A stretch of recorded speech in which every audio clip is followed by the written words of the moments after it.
Okay, so second application എന്ന് പറയുന്നത് in the case of switching operation. അതായത് ഒരു എക്സാമ്പിൾ ഫിഗർ കാണിച്ചിട്ടുണ്ട്. ഇവിടെ ഒരു ജനറേറ്റർ ഉണ്ട്, അത് ഇൻഫിനിറ്റ് ബസ്സായിട്ട് കണക്ട് ചെയ്തിട്ടുണ്ട്. അത് തമ്മിൽ രണ്ട് ബസ് ബാർസ് വഴിയാണ് കണക്ട് ചെയ്തേക്കുന്നത്. സോ അതിന്റെ ഇടയ്ക്ക് രണ്ട് ട്രാൻസ്മിഷൻ ലൈൻസ് കാണിച്ചിട്ടുണ്ട്. രണ്ടിന്റെയും റിയാക്ടൻസസ് കാണിച്ചിട്ടുണ്ട്, X1 ആൻഡ് X2. അപ്പൊ ഇവിടെ സംഭവിക്കുന്നതെന്ന് വെച്ചാൽ ഒരു പർട്ടിക്കുലർ ഇൻസ്റ്റന്റിൽ ഈ X2 എന്ന് പറയുന്ന ലൈനിൽ ഒരു ഫോൾട്ട് ഒക്കർ ചെയ്യും. അതുമൂലം ആ ലൈൻ ഡിസ്കണക്റ്റഡ് ആവും. അപ്പോൾ രണ്ട് ലൈൻസ് ട്രാൻസ്മിഷൻ ലൈൻസ് ഉണ്ടായിരുന്ന ഒരു സിസ്റ്റത്തിൽ പെട്ടെന്ന് ഒരു ലൈൻ ഡിസ്കണക്ട് ആയി പോവുക അല്ലെങ്കിൽ ഫോൾട്ട് ഒക്കർ ചെയ്ത് ആ ലൈൻ ഡിസ്കണക്ട് ആവുക എന്ന് പറഞ്ഞാൽ അതൊരു ട്രാൻസിയന്റ് എഫക്റ്റ് ആണ്. അപ്പോൾ ആ സമയത്ത് നമ്മുടെ സിസ്റ്റം സ്റ്റെബിലിറ്റി നമുക്ക് പവർ ആംഗിൾ കർവ് വെച്ചിട്ട് എങ്ങനെ അല്ലെങ്കിൽ ഈക്വൽ ഏരിയ ക്രൈറ്റീരിയ വെച്ചിട്ട് എങ്ങനെ അനലൈസ് ചെയ്യാം എന്നാണ് പറയുന്നത്.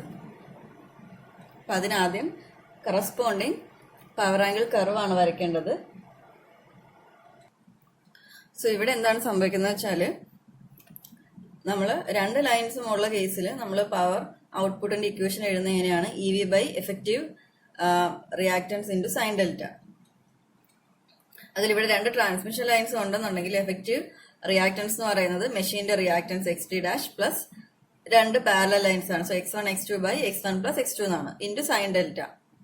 പക്ഷെ ഒരു ലൈൻ അതിൽ നിന്ന് ഡിസ്കണക്ട് ആയി പോയാൽ എന്ത് സംഭവിക്കും, അവിടുത്തെ ട്രാൻസ്ഫർ റിയാക്ടൻസിന്റെ വാല്യൂ കൂടും. കാരണം ആ പാരലൽ എഫക്റ്റ് പോയി കഴിഞ്ഞാൽ ഇവിടെ ഒരു ലൈൻ മാത്രമായിട്ട് മാറിയാൽ ഈ ഒരു ടേമിന് പകരം X2 ടേം ഇല്ല. സോ X1 ടേം മാത്രമേ ഉണ്ടാവുള്ളൂ. എന്ന് വെച്ചാൽ ഈ റിയാക്ടൻസിനെക്കാട്ടി കൂടുതലാണ് ഈ റിയാക്ടൻസ്. അപ്പൊ കറസ്പോണ്ടിങ്ങിലി പവർ ഔട്ട്പുട്ട് കുറവായിരിക്കും. അപ്പൊ നമുക്ക് രണ്ട് ഗ്രാഫായിട്ട് തന്നെ റെപ്രസെന്റ് ചെയ്യാൻ പറ്റും. അതായത് കേസ് 1 ആണെങ്കിൽ നമ്മൾ ഇനിഷ്യൽ കേസാണ്, രണ്ട് ലൈൻസും ഉള്ള കേസാണ്. അതിനെ നമുക്ക് കേസ് 1 ആയിട്ട് റെപ്രസെന്റ് ചെയ്യാം. കേസ് 2 ആണെങ്കിൽ അതിൽ നിന്ന് കുറച്ചുകൂടെ താഴെയായിട്ടുള്ള ഒരു കർവായിട്ടായിരിക്കും നമുക്ക് കിട്ടുന്നത്. ഇതാണ് കേസ് 2. അതായത് ആ ഒരു ഫോൾട്ട് ഒക്കർ ചെയ്ത് കഴിയുമ്പോൾ ഉള്ള എഫക്റ്റ് നമുക്ക് ഈ ഒരു കർവ് വെച്ചിട്ടാണ് റെപ്രസെന്റ് ചെയ്യാൻ പറ്റുന്നത്. ഇനി ഇവിടെ ഇൻപുട്ട് ലൈൻ ഉണ്ട്, പവർ ഇൻപുട്ട് ലൈൻ നമുക്ക് അറിയാം.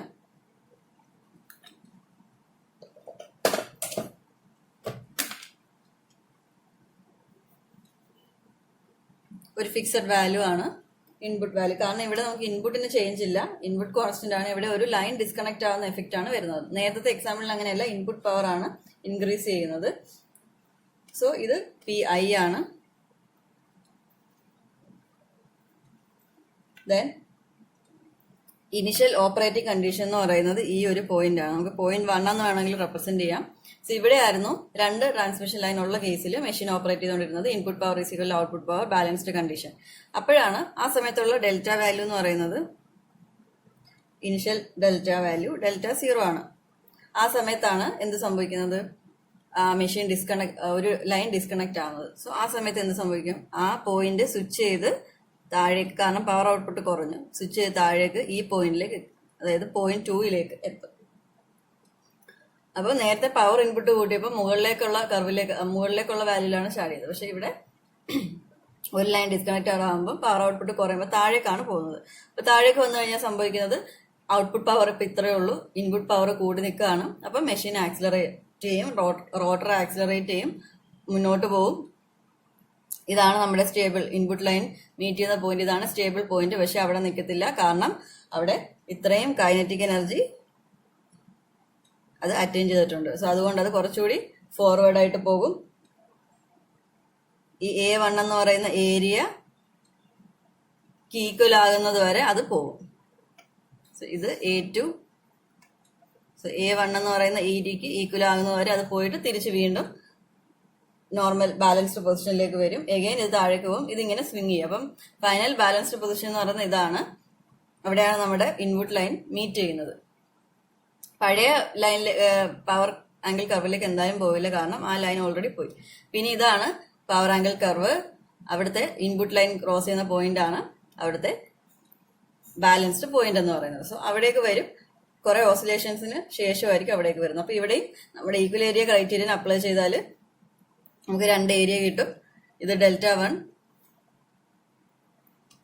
ഈ മാക്സിമം പോകുന്ന വാല്യൂ ഡെൽറ്റ 2 ആയിട്ട് റെപ്രസെന്റ് ചെയ്യാം. അപ്പൊ area 1 should be equal to area 2. അങ്ങനെയാണെങ്കിൽ സിസ്റ്റം സ്റ്റേബിൾ ആവും.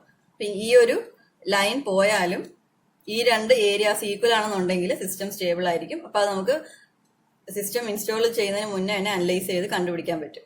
അതേപോലെ മാക്സിമം വാല്യൂ, ഈ വാല്യൂവിന് പോകാൻ പറ്റുന്ന മാക്സിമം വാല്യൂ എന്ന് പറയുന്നത് ഇതാണ്. അതായത് ഡെൽറ്റയ്ക്ക് സ്റ്റേബിളായി നിന്നുകൊണ്ട് ഈ ഒരു എഫക്റ്റ് വിസ്റ്റാൻഡ് ചെയ്യാൻ പറ്റുന്ന മാക്സിമം വാല്യൂ ഡെൽറ്റ എം ആണ്. That is equal to pi minus delta 1. ഈ വാല്യൂ ടോട്ടൽ വാല്യൂ സബ്സ്റ്റിറ്റ്യൂട്ട് ചെയ്യുന്നതാണ് നമുക്ക് ഡെൽറ്റ എം ആയിട്ട് കിട്ടുന്നത്.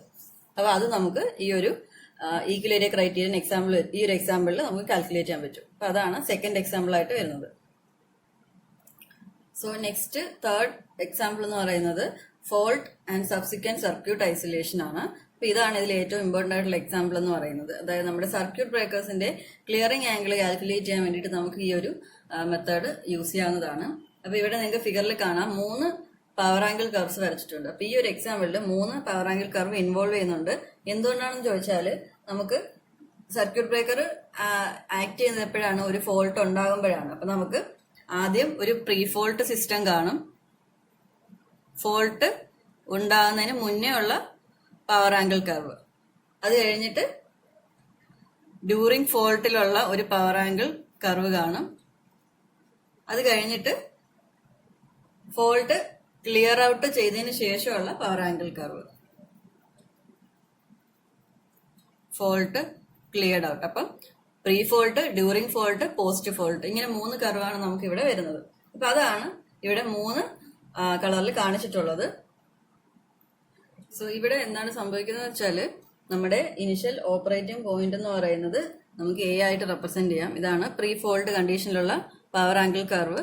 അത് ഇൻപുട്ട് ലൈനെ മീറ്റ് ചെയ്യുന്ന പോയിന്റ് എന്ന് പറയുന്നത് നമുക്ക് പോയിന്റ് എ. അതാണ് ഇനിഷ്യൽ ഓപ്പറേറ്റിംഗ് കണ്ടീഷൻ. അവിടുത്തെ ആംഗിൾ എന്ന് പറയുന്നത് അപ്പോൾ ഡെൽറ്റ 0 ആയിരിക്കും. സോ ഇവിടെ വർക്ക് ചെയ്തുകൊണ്ടിരിക്കുന്ന അല്ലെങ്കിൽ ഇവിടെ ഓപ്പറേറ്റ് ചെയ്തുകൊണ്ടിരിക്കുന്ന ഒരു സിസ്റ്റമാണ്.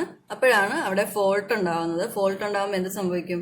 അവിടുത്തെ പവർ ഔട്ട്പുട്ട് കുറയും. പവർ ഔട്ട്പുട്ട് കുറഞ്ഞ ഉടനെ അത് ഡ്രോപ്പ് ചെയ്ത് ഡ്യൂറിങ് ഫോൾട്ട് പവർ ആംഗിൾ ഉണ്ട്, പവർ ആംഗിൾ കർവ്. ഫോൾട്ട് ഉണ്ടാകുന്ന സമയത്തുള്ള പവർ ആംഗിൾ കർവ് നമുക്കറിയാം. സോ ആ ഒരു കർവിലേക്ക് അത് ഡ്രോപ്പ് ചെയ്ത് താഴേക്ക് വരും. അപ്പൊ ഇത് ഇങ്ങോട്ട് വരുന്നു. ഇവിടെ എത്തുമ്പോൾ നമുക്കറിയാം ഇൻപുട്ട് പവർ കൂടുതലാണ്, ഔട്ട്പുട്ട് പവർ കുറവാണ്. അപ്പൊ ഇത് ആക്സിലറേറ്റ് ചെയ്യാൻ തുടങ്ങും. സോ റോട്ടർ ആക്സിലറേറ്റ് ചെയ്ത് തുടങ്ങും. ചെയ്ത് ഒരു ടൈം എത്തുമ്പോഴത്തേക്ക് എന്താ സംഭവിക്കുന്നത് വെച്ചാൽ നമ്മുടെ സർക്യൂട്ട് ബ്രേക്കേഴ്സ് ഉണ്ട്. സർക്യൂട്ട് ബ്രേക്കേഴ്സ് അവിടെ ഫോൾട്ട് ക്ലിയറൻസ് ചെയ്യും. അതായത് ഫോൾട്ട് ഐഡന്റിഫൈ ചെയ്ത് ആ ഫോൾട്ടി ആയിട്ടുള്ള ലൈനെ ഡിസ്കണക്ട് ചെയ്ത് ബാക്കി സിസ്റ്റത്തിനെ എന്താ പറയാ നോർമലായിട്ട് ഓപ്പറേറ്റ് ചെയ്യാനായിട്ട് അലോ ചെയ്യും. അതാണ് സർക്യൂട്ട് ബ്രേക്കർ ചെയ്യുന്നത്. അപ്പൊ നമുക്കറിയാം ഫോൾട്ടിന് ശേഷം ഒരു പവർ ആംഗിൾ കർവ് ഇവിടെ കാണിച്ചിട്ടുണ്ട്. സോ ആ ഒരു കർവിലേക്കായിരിക്കും പിന്നീട് സിസ്റ്റം പോകുന്നത്. അപ്പോൾ റോട്ടർ ആക്സിലറേറ്റ് ചെയ്ത് ഒരു പർട്ടിക്കുലർ വാല്യൂ വരെ എത്തും. ആ സമയത്ത് നമുക്ക് സർക്യൂട്ട് ബ്രേക്കറിന്റെ ഓപ്പറേഷൻ നടക്കും. ഈ പോയിന്റിനെ ഇതിനെ ബി എന്നും ഇതിനെ സി എന്നും റെപ്രസെന്റ് ചെയ്യാം. അപ്പൊ ഇവിടെയാണ് സർക്യൂട്ട് ബ്രേക്കർ ആക്ട് ചെയ്ത് സർക്യൂട്ട് ബ്രേക്കറിന്റെ ഓപ്പറേഷൻ കഴിയുന്നത്. സർക്യൂട്ട് ബ്രേക്കർ ഓപ്പറേറ്റ് ചെയ്ത് കഴിഞ്ഞാൽ അവിടെ ഫോൾട്ട് ക്ലിയർ ആയി കഴിഞ്ഞാൽ നമ്മുടെ സിസ്റ്റം പോകുന്നത് പോസ്റ്റ് ഫോൾട്ട് പവർ ആംഗിൾ കർവിലേക്കാണ്. അപ്പൊ എന്ത് സംഭവിക്കും? ഇത് ഇങ്ങോട്ട് മൂവ് ചെയ്യുന്ന വെച്ചാൽ പിന്നീട് നമുക്ക് ഈ ഒരു കർവിലായിരിക്കും അത് ഫോളോ ചെയ്യുന്നത്. സോ ബാക്കിയുള്ള കൈനറ്റിക് എനർജി കൂടി അത് ആക്സിലറേറ്റ് ചെയ്ത് പോകും. അതിനൊരു മാക്സിമം വാല്യൂ കാണും. ആ മാക്സിമം വാല്യൂ വരെ അത് പോകും. പോയതിനു ശേഷം നമ്മൾ നേരത്തെ പറയുന്ന പോലെ അത് ഡീസിലറേറ്റ് ചെയ്യും, ആക്സിലറേറ്റ് ചെയ്യും, ഡീസിലറേറ്റ് ചെയ്യും. ഫൈനലി അത് എവിടെയാണോ അതിന്റെ ബാലൻസ് പോയിന്റ് അവിടെ വന്ന് സെറ്റിൽ ചെയ്യും. അപ്പൊ ഇവിടെ നമുക്ക് ഈ ഒരു പോയിന്റ് ആണ് അതിന്റെ ഫൈനൽ പോയിന്റ് എന്ന് പറയാം. അവിടെ ആയിരിക്കും അത് വന്ന് സെറ്റിൽ ചെയ്യുന്നത്. അപ്പൊ ഇതില് നമുക്ക് ഈ പറയുന്ന പോലെ ഏരിയ 1ഉം ഏരിയ 2ഉം നമുക്ക് എഴുതാൻ പറ്റും. ഇതാണ് നമ്മുടെ ഫൈനൽ വാല്യൂ എങ്കിൽ ഇതിനെ നമുക്ക് ഡെൽറ്റ 2 എന്നാണ് പറയാൻ പറ്റുന്നത്. ഡെൽറ്റ 2 ദെൻ ഇത് ഡെൽറ്റ സി ആണ്. അതായത് സർക്യൂട്ട് ബ്രേക്കർ ഫോൾട്ട് ക്ലിയർ ചെയ്യുന്ന ആംഗിളിൽ നമ്മൾ ഡെൽറ്റ സി എന്നാണ് റെപ്രസെന്റ് ചെയ്യുന്നത്. അപ്പൊ ഇതിൽ നമ്മൾ ഏരിയ എടുക്കുമ്പോൾ ഒന്ന് ശ്രദ്ധിച്ച് വേണം എടുക്കാനായിട്ട്. ഇവിടുത്തെ ഏരിയ എന്ന് പറയുന്നത് ഏരിയ A1 എന്ന് പറയുന്നത് ഈ ലൈനും നമ്മുടെ ഡ്യൂറിങ് ഫോൾട്ട്, ആ ഫോൾട്ട് സമയത്ത് ഈ കർവാണ് അത് ഫോളോ ചെയ്യുന്നത്. അപ്പം നമ്മുടെ ഇൻപുട്ട് ലൈനും ഈ ഒരു കർവും കൂടി മേക്ക് ചെയ്യുന്ന ഏരിയ, അത് ഇന്റർസെക്ട് ചെയ്യുന്ന ഏരിയ ആയിരിക്കും ഏരിയ A1 എന്ന് പറയുന്നത്. അതേപോലെ തിരിച്ച് അതിനുശേഷം അത് ഓപ്പറേറ്റ് ചെയ്യുന്നത് ഈ ഒരു കർവിലാണ്. അപ്പോൾ ഇവിടം തൊട്ട് നമ്മുടെ ഇൻപുട്ട് ലൈൻ മീറ്റ് ചെയ്യുന്ന ഏരിയ, അതാണ് A2 എന്ന് പറയുന്നത്. അപ്പൊ നമ്മൾ മുന്നേ പറഞ്ഞ എക്സാമ്പിൾ വെച്ച് നോക്കിയാൽ ചെറിയൊരു ഡിഫറൻസ് ഉണ്ട്. ഇതാണ് A1, ഇതാണ് A2. അപ്പോൾ ഇതിൽ നമുക്ക് ഓരോ വാല്യൂസ്, ഓരോ പവർ ആംഗിൾ കർവിന്റെയും പീക്കിനെ നമുക്ക് ഓരോ നെയിം കൊടുക്കാം. കാരണം അത് വെച്ചിട്ട് നമുക്കൊരു ഇക്വേഷൻ വരുന്നുണ്ട്. ഇതിപ്പോ PM ആണെങ്കിൽ ഇത് PM-A എന്ന് കൊടുക്കാം. PM means maximum value, PM-B, ഇത് PMC. അങ്ങനെ 3 കർവാണ് വരുന്നത്. ആദ്യം നോർമൽ പ്രീ ഫോൾട്ട് കണ്ടീഷനിലായിരിക്കും. അവിടെ നിന്ന് ഫോൾട്ട് ഉണ്ടാകുമ്പോഴത്തേക്കും അത് ഡ്യൂറിങ് ഫോൾട്ട് പവർ ആംഗിൾ കർവിലേക്ക് വരുന്നു. അവിടെ നിന്ന് കുറച്ച് ദൂരം ആക്സിലറേറ്റ് ചെയ്ത് പവർ കുറഞ്ഞു, ഔട്ട്പുട്ട് പവർ കുറഞ്ഞതുകൊണ്ട് ആക്സിലറേറ്റ് ചെയ്ത് പോവുകയാണ്. അപ്പോഴാണ് നമ്മുടെ സർക്യൂട്ട് ബ്രേക്കർ ആക്ട് ചെയ്യുന്നത്. അപ്പോഴത്തേക്ക് അത് ഫോൾട്ട് ക്ലിയർ ആയി.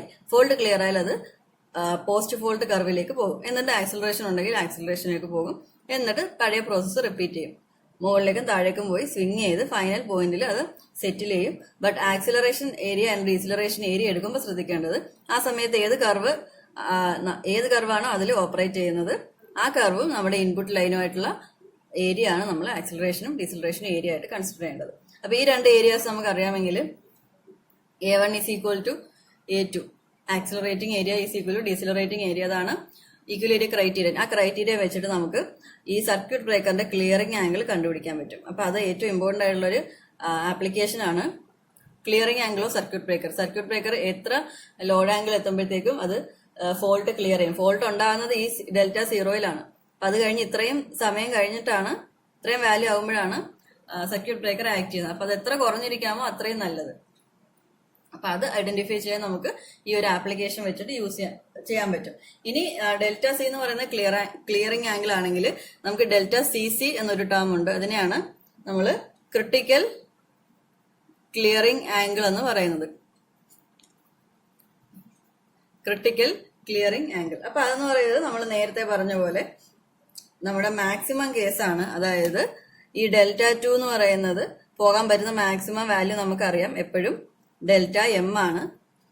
അതിനപ്പുറത്ത് പോയാൽ സിസ്റ്റം അൺസ്റ്റേബിൾ ആവും, അത് ഏത് കേസ് ആണെങ്കിലും. അപ്പോൾ Δ2 Δm വരെ പോവുകയാണെങ്കിൽ Δcയും അതിനനുസരിച്ച് മാറും, കുറച്ചുകൂടെ മുന്നോട്ട് പോകും. അപ്പൊ അതിനെയാണ് മാക്സിമം വാല്യൂനെയാണ് Δcc എന്ന് പറയുന്നത്. That is critical clearing angle എന്ന് പറയുന്നത്.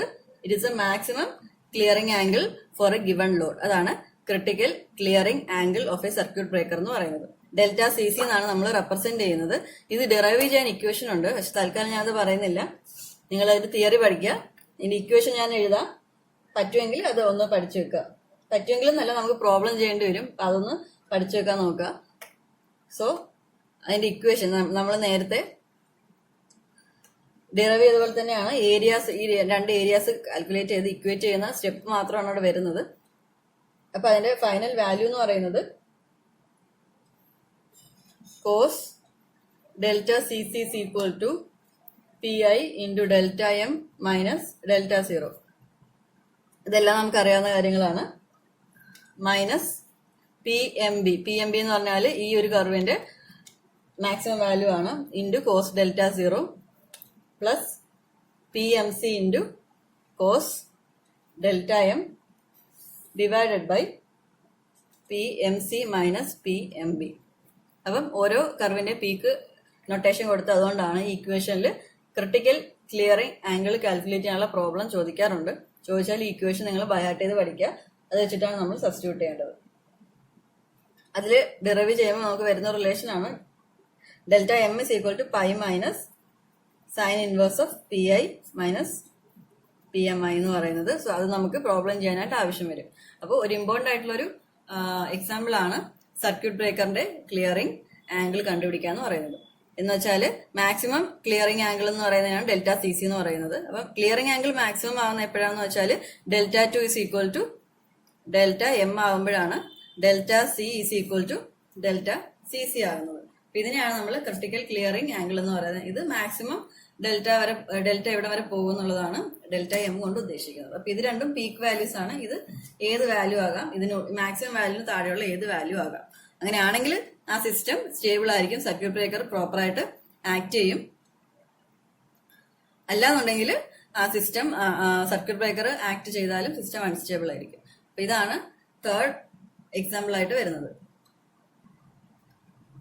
സോ ഇവിടെ എന്താണെന്ന് വെച്ചാല് നമ്മൾ തൊട്ട് മുന്നേ പറഞ്ഞ എക്സാമ്പിൾ തന്നെയാണ് സർക്യൂട്ട് ഐസൊലേഷൻ ആൻഡ് റീക്ലോസിങ്. അതായത് ഒരു ഫോൾട്ട് ഉണ്ടായി, ഇത് പ്രീ ഫോൾട്ട് കർവാണ്,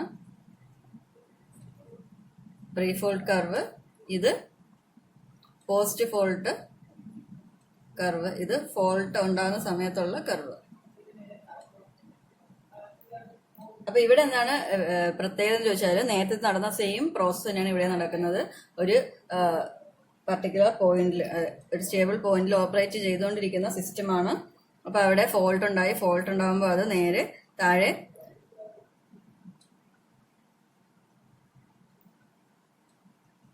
താഴെയുള്ള ഫോൾട്ട് കർവിലേക്ക് പോകും. ഫോൾട്ട് കർവിലേക്ക് പോയി ആക്സിലറേറ്റ് ചെയ്ത് ഒരു പോയിന്റ് എത്തുമ്പോഴത്തേക്കും നമ്മുടെ സർക്യൂട്ട് ബ്രേക്കർ ഓപ്പറേറ്റ് ചെയ്യും. സർക്യൂട്ട് ബ്രേക്കർ ഓപ്പറേറ്റ് ചെയ്യുമ്പോൾ സംഭവിക്കുന്നത് അത് പോസ്റ്റ് ഫോൾട്ട് കർവിലേക്ക് പോകും. ദെൻ അത് ആക്സിലറേറ്റ് ചെയ്ത് ഡീസിലറേറ്റ് ചെയ്ത് സ്വിങ് ചെയ്ത് ഫൈനൽ പോയിന്റിൽ വന്ന് സെറ്റിൽ ചെയ്യുന്നു. ഇതായിരുന്നു പ്രീവിയസ് കേസിൽ സർക്യൂട്ട് ബ്രേക്കറിന്റെ ആ ഒരു ഇൻവോൾവ്മെന്റ് വെച്ച് പറഞ്ഞത്. അപ്പൊ ഇവിടെ അഡീഷണൽ ആയിട്ട് വരുന്ന പോയിന്റ് എന്ന് പറയുന്നത് സർക്യൂട്ട് ഐസൊലേഷൻ ആൻഡ് റീക്ലോസിങ്. അതായത് സർക്യൂട്ട് ബ്രേക്കർ ഫോൾട്ട് ഉണ്ടാകുമ്പോൾ അത് റിലേ വഴി സർക്യൂട്ട് ബ്രേക്കർ അത് സെൻസ് ചെയ്ത് സർക്യൂട്ട് ബ്രേക്കർ ഫോൾട്ടി ആയിട്ടുള്ള എലമെന്റിനെ റിമൂവ് ചെയ്ത് സിസ്റ്റത്തിനെ റീക്ലോസ് ചെയ്ത് പഴയ സ്റ്റേറ്റിലേക്ക് കൊണ്ടുപോകുന്ന ഒരു സിസ്റ്റമാണ് നമ്മളിവിടെ കൺസിഡർ ചെയ്യുന്നത്. സോ അങ്ങനെയാണെന്നുണ്ടെങ്കിൽ ഈ പറയുന്ന പോലെ ഇവിടെ സർക്യൂട്ട് ബ്രേക്കർ ആക്ട് ചെയ്യുന്നു, ഫോൾട്ടി സിസ്റ്റം ഐഡന്റിഫൈ ചെയ്ത് അതിനെ റിമൂവ് ചെയ്ത് കഴിഞ്ഞാൽ നമുക്ക് വീണ്ടും സിസ്റ്റത്തിനെ റീക്ലോസ് ചെയ്യാം. റീക്ലോസ് ചെയ്യാന്ന് പറഞ്ഞാൽ ഒരു പർട്ടിക്കുലർ വാല്യൂ എത്തുമ്പോഴത്തേക്കും സിസ്റ്റം പ്രീ ഫോൾട്ട് ആയിട്ടുള്ള കണ്ടീഷനിലേക്ക് തന്നെ തിരിച്ചു പോകും. അപ്പൊ പിന്നെ അവിടെയായിരിക്കും ആ എനർജി, ആ ഒരു പവർ ആംഗിളിലായിരിക്കും ആ എനർജി അവിടെ പോകുന്നത്. സോ ഈ ഒരു ഡിഫറൻസ് ആണ് നമുക്ക് റീക്ലോസിങ് കൂടി വരുമ്പോൾ സംഭവിക്കുന്നത്. സോ ഇവിടം വരെ സെയിം ആണ്, ബാക്കി കുറച്ച് പോർഷൻ അത് പ്രീ ഫോൾട്ട് കർവിലേക്ക് കൂടി പോകും. കാരണം അവിടെ റീക്ലോസിങ് എന്ന് പറയുന്ന പ്രോസസ്സ് നടക്കുന്നതുകൊണ്ട്. അപ്പൊ അതിനനുസരിച്ചുള്ള ഡിഫറൻസ് നമുക്ക് ഏരിയയിൽ വരും. ഇപ്പൊ നമ്മൾ A1 എടുക്കുമ്പോൾ ഏരിയ 1 എടുക്കുന്നത് നമ്മുടെ